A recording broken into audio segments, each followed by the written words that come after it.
everyone, and welcome back to my channel. My name is Bree Buonomo. Hi if you're new here, or hey if you've been here before. And today I'm going to be doing my August wrap up. August was a seemingly long month for me, and yet by the time the end was coming, it came way too fast. Back to school time is here. My final grad school semester has started, and I have so many updates to share. It's so strange because I finally started bullet journaling a little bit again to just keep things in track in my mind. And I'm surprised at how many things I actually did in the month, despite the fact that I couldn't remember I did them in this month. So, anywho, if you're new here, this is the video where I talk about the books I read, the things I wrote, and some personal life tidbits that I like to share with you guys that is going on in my life that you may not know if I don't vlog or tell you. So, let's just jump right into it. The first thing I'm going to do is talk about the books that I read, and I finished 4 books in the month of August. The first was Book Lovers by Emily Henry.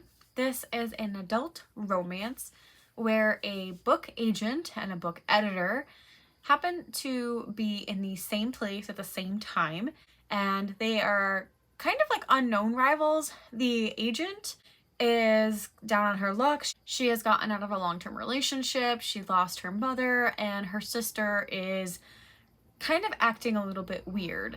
And when one of her clients sells a really big book and they make a movie out of this small town in North Carolina, her sister's like, let's go, I don't care if I'm 8 months pregnant, we're gonna go on a vacation for a few weeks. And she takes her sister to North Carolina, and they happen to meet this editor that's in this town. And little did the agent know that the editor was actually born there. So the reason that he ended up passing on this book from her client was because it was too close to home, literally. Of course, as they're kind of living and working in this little small town, things get a little romantic, and it's a very cute story. I overall really liked this book. I listened to it on audio. The audio was great, and I would definitely recommend Emily Henry, especially if you're new to romance. This is definitely more like contemporary romance. It's not very spicy, though there are some scenes where it's not quite fade to black, but it's not super descriptive either. So I think if you're new to anything, Emily Henry is great. And so far I've loved the 2 adult romances that I've read from her. So had a good time, was a great way to kind of start to wrap up the summer season. The next book that I finished in the month was Gallant by V.E. Schwab. So this book is very interesting. I certainly don't think it's my favorite book by V.E. Schwab, but I enjoyed the whimsy. She always has a way of writing like these very magical and whimsical worlds, even if they're dark or lovely, it doesn't matter. So this book follows an orphan who is mute and she can't talk, so she often signs with people, and she thinks that she doesn't have any family out there in the world. When one day a strange letter from her uncle comes in and says that we are waiting for you at Gallant. So this girl shows back up at this house, and things are not quite as they seem, and her family does not really want her there. So as she's trying to figure out and understand what she's doing there and why her family doesn't want her there, things in the house start to kind of get creepy. So it's under V.E. Schwab, which means it is an adult published book. I think you could probably read it at any age. For me, I feel like it was just not compelling a story enough. I found myself bored a little bit at times, and the writing style did lose me occasionally, where I'd be like, what did I just read, or what's going on? But it's still a solid middle of the road book, because there were then times that I was kind of fascinated and I was engaged and I was like, ooh, what's going on now? It was a little bit dark, a little bit enchanting, and like with everything with V.E. Schwab, I think a lot of her books are hit and miss for a lot of people, so this one might be a miss, depending on how you felt about her other books. But it definitely follows that dream-like quality that she tends to weave in her stories. So I probably would reread this one again, but probably not anytime soon. The next book that I finished the month of August was How the King of Elfhane Learned to Hate Stories. This is an illustrated novella from Holly Black that follows the events after the Cruel Prince series ends. So if you haven't read this, I really won't go into much spoilers, but basically it is an kind of an epilogue to the two main characters, Cardan and Jude. But this is in Cardan's perspective. The Cruel Prince was all in Jude's perspective. This is Cardan. And I kind of like it because you get a peek into his head and what he thinks throughout things, and also it kind of ties up some of the loose ends if you had questions for how things might have gone after all was said and done in The Queen of Nothing. So I liked this. I think if you're a fan of the series, it's well worth the read. It's very short. The illustrations are very pretty. This is just a very pretty book in general. I definitely liked it. I would probably recommend reading it in sequence, and that's all I have to say. And then lastly, I completed a poetry collection. The collection was called Flowers Grow in Graveyards Too, and it was a Sunday mornings at the river poetry anthology. I read this actually, and this will be a prelude to my writing, but I read it because I wanted to submit to this anthology. And I was wondering if my poetry would fit with the vibe of it. So I wanted to kind of get a taste. And also I just wanted to support them as well. As someone who wants to have poetry, and this is a like free to submit but no pay in return type of anthology, I wanted to support them how I could. So I read it and I reviewed it, and I'm happy to say that I relatively enjoyed it. Like with all poetry collections, especially when it's not of the same author, I tend to find that I do lean more towards the metaphorical poems. So the micro poetry and like the new age poetry doesn't always appeal to me, especially when I feel like it reads like someone's stream of consciousness. And there were a decent amount of poems like that, and some of them just didn't feel like poetry to me and I didn't connect with. But I did end up following a few people on Instagram because I really did like their poetry. And overall, if you're looking for an anthology, I will leave them linked down below, whether you want to read or submit to them, because they often will do promotions to have free ebooks for it. So if you're on the lookout for maybe some free poetry to read, you can follow their Instagram and they'll post if they have an anthology free for a certain amount of time. So overall, I enjoyed it, and we'll see how things go with my own poetry. So with that, let's just jump right into the writing updates, because surprise, in the beginning of August, I submitted some poetry. I'm still unsure what's going on with it. I have no updates. I submitted early in August before their deadline, and I am just waiting. The person that runs the anthology is only one person. So they do everything for it. They do the cover design, they collect the poetry, they read the poetry. So I'm not really surprised that it's going to take a little while. They did mention that they tend to get a lot of submissions and it takes quite a few times to go through it. So I might be still in the waiting list, but I am just happy that I did it. I kept saying I was on the lookout and I was collecting a lot of anthologies and places to submit to for a couple months, and I just kept not doing it.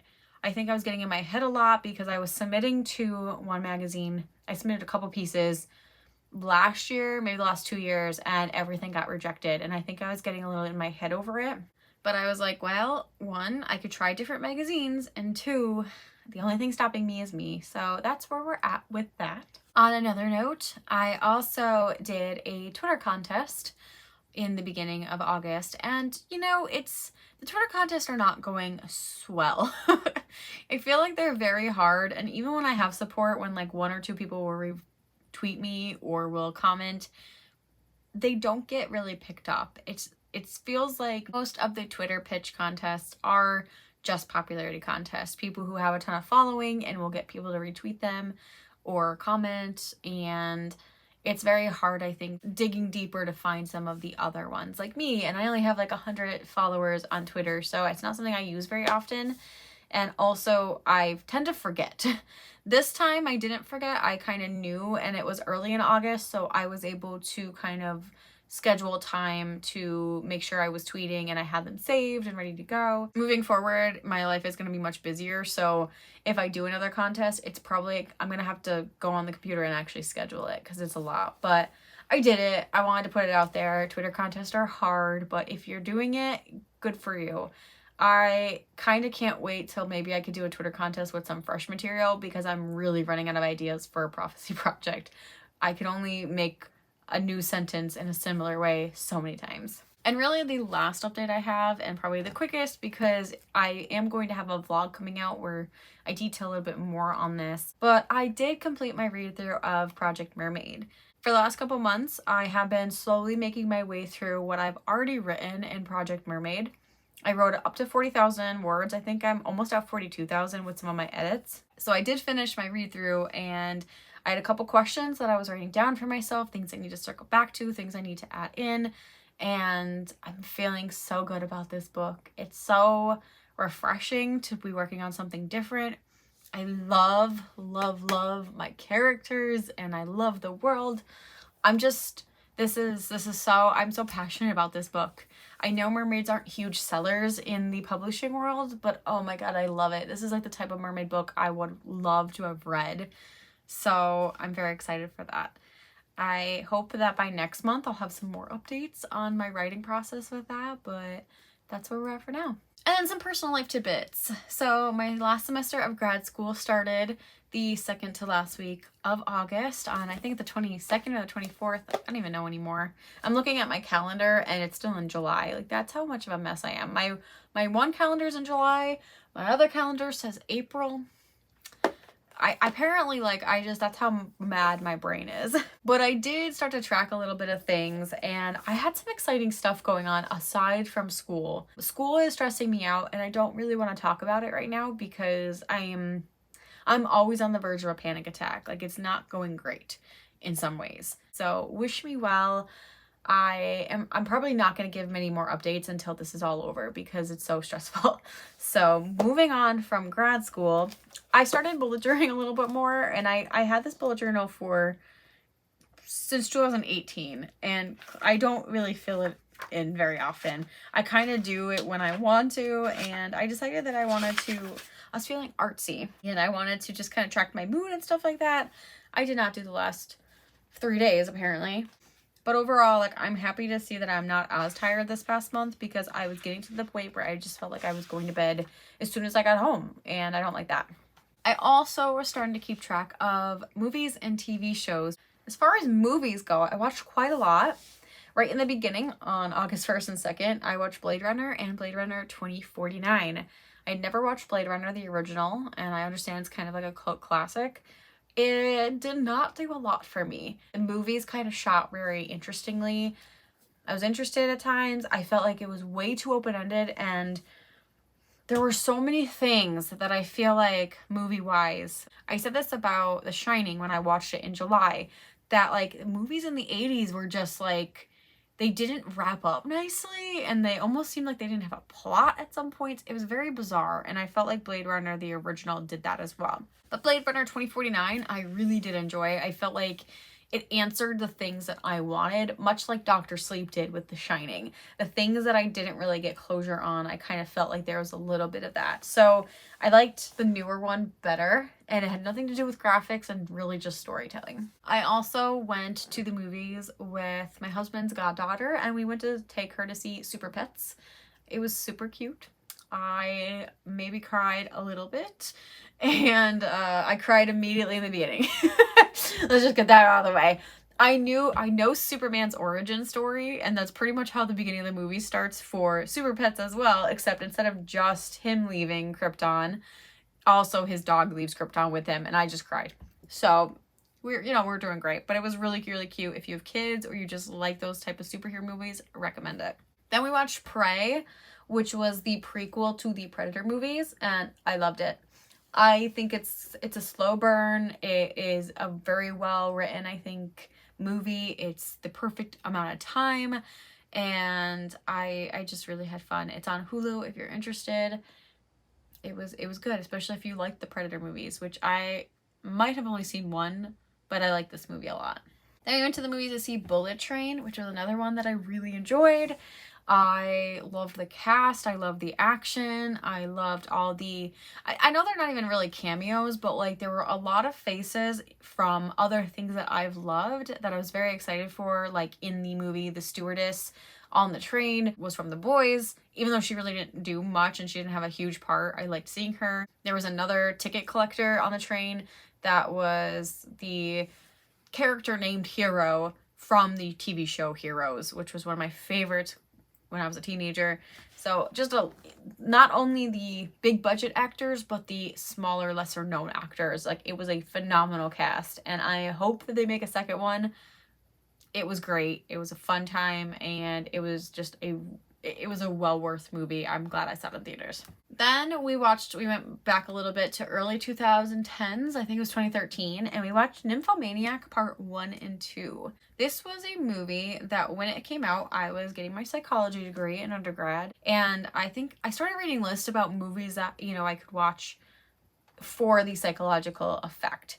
And Nymphomaniac Part 1 and 2 is basically about a woman who is a sex addict, and she doesn't really feel shame with that, but her life has pretty much been shaped by having sex with a lot of people and how that has affected her and how she got to the point of getting assaulted and telling her story to a man who was trying to help her.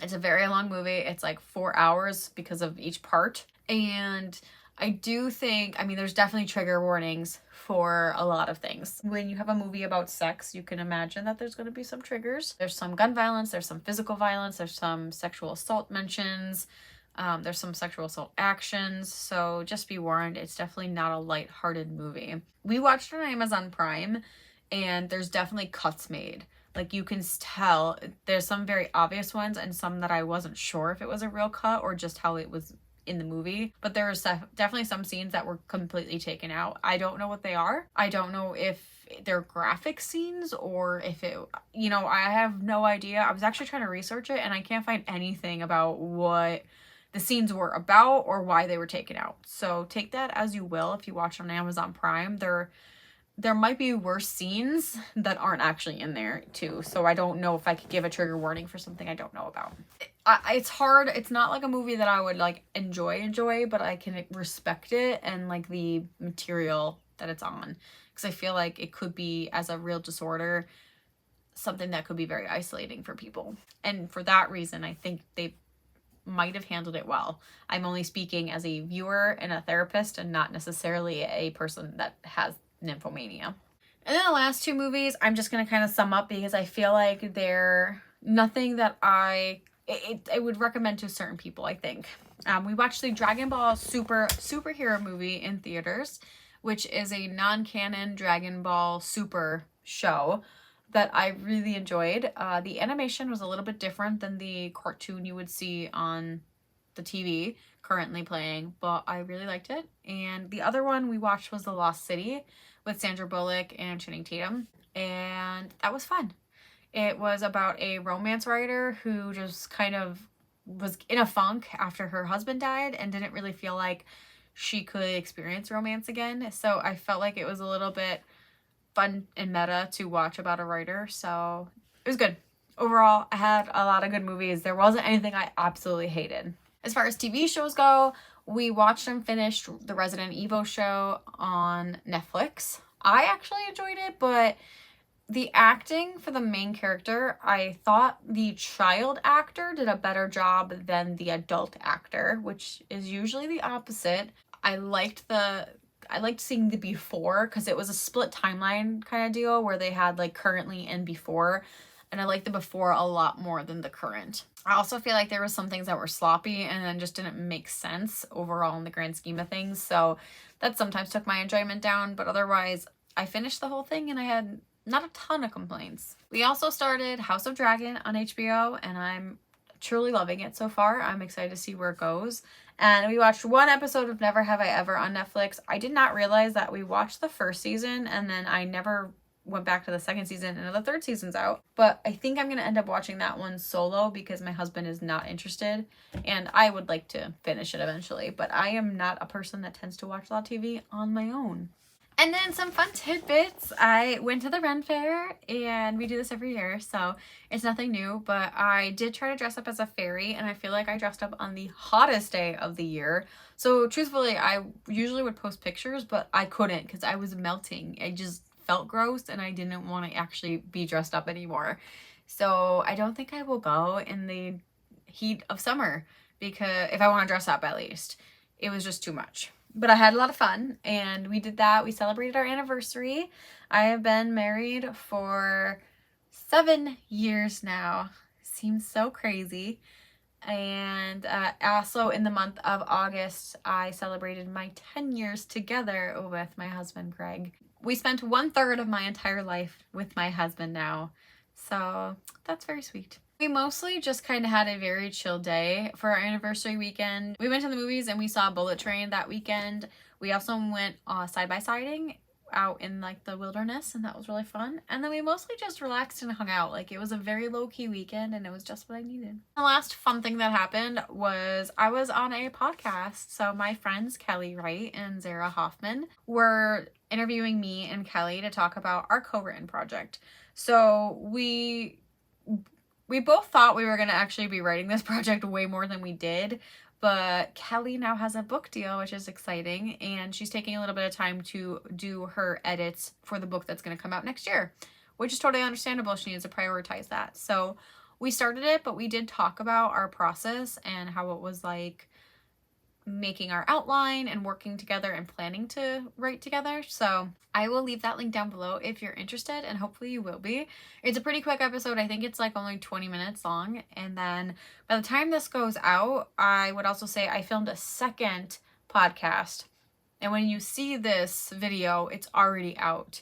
But it technically came out in September. But at the end of August, I filmed a second one with my co-writer, Caitlin. And we mostly talked about our rom-com, but we have been writing together for 15 years. So we talk more about just the depth of our friendship and our writing relationship and how that's carried over the years and changed. So both episodes, I think, are extremely warranted to listen and get to know a little bit more about me writing with other people. And in general, the podcast is great. The girls do a phenomenal job, and I highly recommend you check them out. And as of this video, that is pretty much all the updates that I have. I want to thank you guys for sticking around. I know sometimes I get off on tangents, but I tried to keep it succinct this month. And there was a lot that I packed into it. So let me know down below what your September plans are, and if you did anything fun or exciting in the month of August. And until next time, I'll see you then. Bye.